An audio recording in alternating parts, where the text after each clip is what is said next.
বন্ধুরা সবাই কীভাবে আছেন? আশা করছি সবাই ভালো আছেন। এই দেন আমি আঙুর টালো আইছি, আঙুর টালো খিরে নাগাইছি।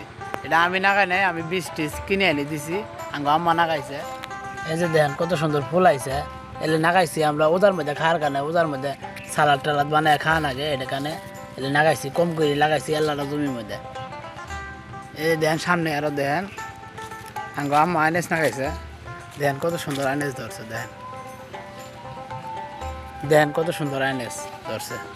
এই যে আর ফুল আইতেছে, 20 দিলে আর ভালো করে ধরবো। 20 কিছুই দেয় না, কিন্তু এই যে গোবর দিছিলাম, গোবর দিয়ে লাগাইছি, যা হয়েছে এটাই।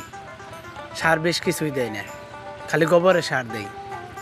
এটা দেন ছায়ের বস্তা, কিন্তু গোবরের সার আর ছাই দেই। দেন কত সুন্দর ফসল হয়েছে। এলে আমরা ওজার মধ্যে খামো, সালাদ বানাই, এই জন্য এতটুকু জমির মধ্যে আমরা লাগাইছি। আমার ভিডিও যদি আপনাদের কাছে ভালো লাগে থাকে তাহলে লাইক কমেন্ট শেয়ার করবেন। সবাই পাশে থাকবেন, আমাকে একটু সাপোর্ট করবেন।